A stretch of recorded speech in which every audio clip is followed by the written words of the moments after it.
I'm Cheryl Platts. I work for United Response and I support people within their own homes to stay as independent as possible. I began supporting Julie approximately 2 years ago.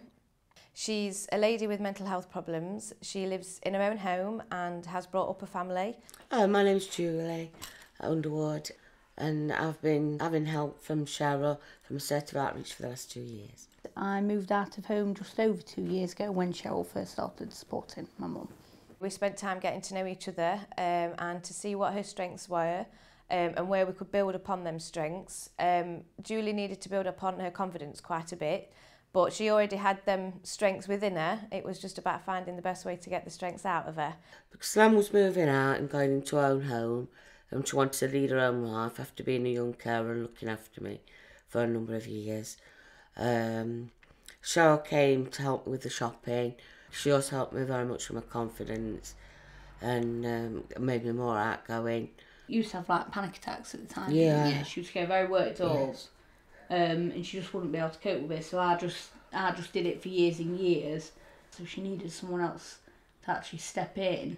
It's really important to actually get to know that person. So for me to get to know Julie, what her likes are, what's important to her, and not look at the problems that she's got. I chose Cheryl because I was just attracted to her and we made a connection straight away. She told me all about her family and the things that really meant a lot to her, so we could make conversations about them. And we were discussing art and we were discussing things I'd like to do for the future and things I'd like to build on. I think Cheryl picked up on some of my inner strengths and my weak points, helped me with my weak points and built upon the strength and the things that I did have going for me. It's made Julie feel like a person. She knows that I'm there to help her and not help the problem that she's got. So it has built up her confidence to be able to know that she can go and do her shopping. I can pay all the bills.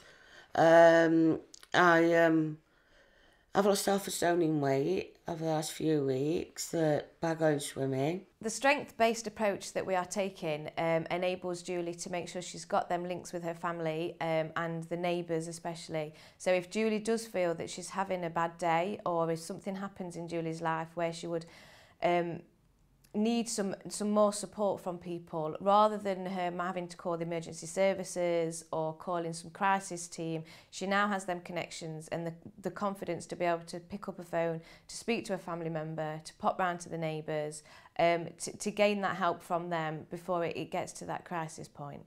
I knew I'd be able to cope, and I knew I had that organisation to fall back on if anything did go wrong.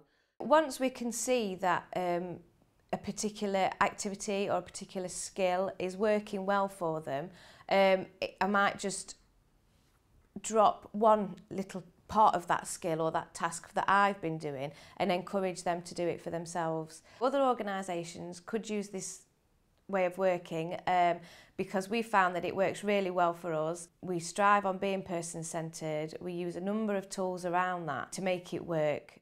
It's support needs, not care needs. And they sound like the same thing, but actually they're not. If you're meeting someone's basic care environment, you're doing things for them. But necessarily, people might see that as doing the right thing, but actually, it's not. Now Julie's made them connections, she feels more confident herself. So eventually we will look at pulling out the support gradually over time, and then we can use our resources with other people that need the help.